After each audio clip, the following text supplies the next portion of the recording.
మూత పాడతాయి. అవును Venky flash charging లేదు.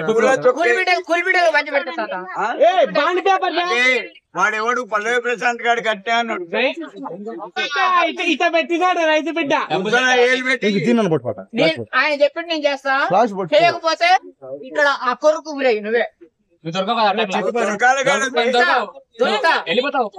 అప్పుడు పల్లవి ప్రశాంత్ గారు నీ మాత్రమే చెప్పిండు.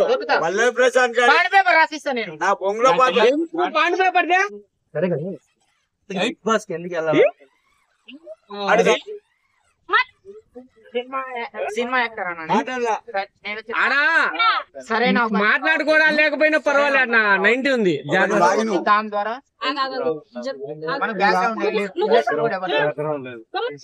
ఇండస్ట్రీలో ఇంతమంది ఉన్నారు. ప్రతి ఒక్కరు లైటింగ్ అవసరం లేదు, ఫ్లాష్ పట్టాను. చిరంజీవి గాని వీళ్ళందరూ ఒక రోజులో స్టార్లు అయిన వాళ్ళు కాదు. వాళ్ళ బ్యాక్గ్రౌండ్ వెనకాల ప్రతి ఒక్కడు లైట్ పట్టుకున్నవాడు, ప్రతి ఒక్కడు గిన్నె పట్టుకున్నవాడే. ఇప్పుడు నీకు బిగ్ బాస్ ఎలా తీసుకోవాలి? అట్లా నువ్వు సెలబ్రిటీ అవ్వాలా, ఆర్టిస్ట్ అవ్వాలా? రెండు కావాలి. ఆర్టిస్ట్ అయితే ఆటోమేటిక్ సెలబ్రిటీనే కదా. ఆ మాత్రం తెలియకండి ఎట్లా సెలబ్రిటీ. ఖచ్చితంగా బిగ్ బాస్ పోవాలా. అది ఎందుకు? గేమ్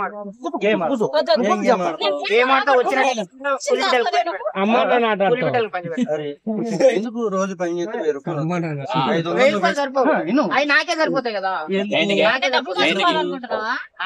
అంటే నువ్వు అన్నది ఏంటంటే నాకు 10 రూపాయలు ఇస్తే నువ్వు 2 రూపాయలు ఖర్చు పెడతాను అన్నావు, అంతేనా? కాదు కాదు, మొత్తం ఇచ్చేస్తా. మొత్తం ఇచ్చేస్తా. నువ్వు తినవా?